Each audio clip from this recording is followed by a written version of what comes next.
Every time I would go to the video store, I would discover something that would be, interesting or fascinating. They were great libraries of movies.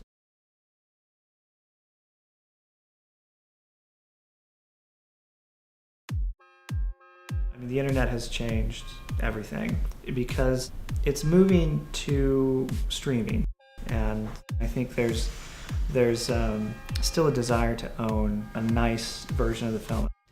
I don't know how long that way of thinking is going to last.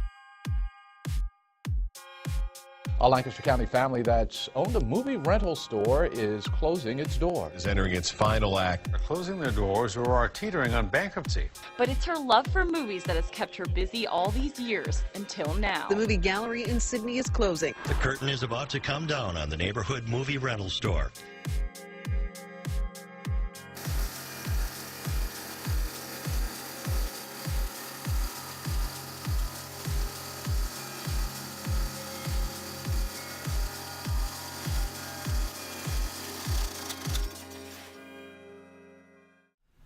It's hard to say whether the demise of the video store is harmful to film in general or is a good thing.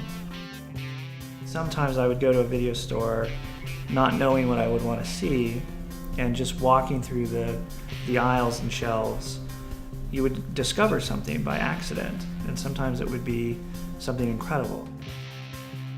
Experts at the video store talk about what's good, what you like, what's similar to this movie, and if you like this, oh, you'll love this. Throughout the history of the store, I've kind of gotten a taste for what the clientele goes for. So like this store, a lot of people love the foreign stuff, a lot of people like documentaries, things like that. More mainstream stores like Hollywood Video and Blockbuster Video, you didn't really have people who loved movies, but at Tower and like Vidiot's, you had people that worked there that were film buffs, real cinephiles who really enjoyed what they were doing and wanted to, help you out.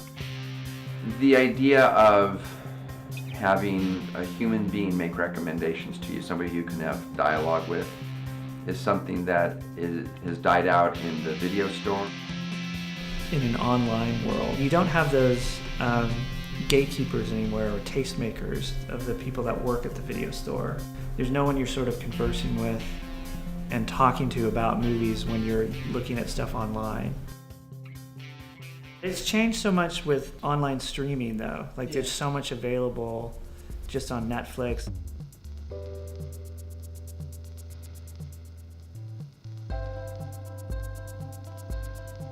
Amazon's model, as is Netflix, they want to sell me something. They want my money. As where at the video store, usually the people sitting there who are engaged in this work to make movie recommendations, not because they're trying to sell you something, just are two human beings with a common interest. When you're watching movies on Amazon or Netflix, it's just you and the screen, and there's no sense of a community there.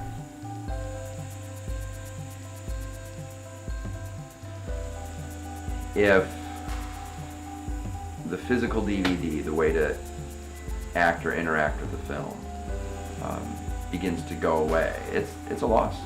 And I mourn the loss and just wonder if we will cycle through when people start to recognize that.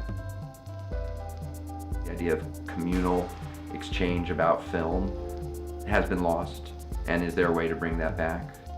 Do film clubs start to arise?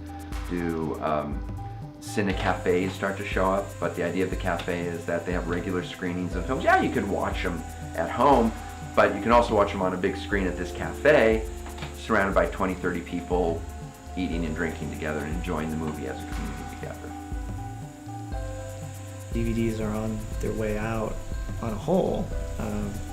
They're sort of what they call a sunset market. You can see the sun setting on them. It's not going to come back, unfortunately. So you have to kind of keep moving forward.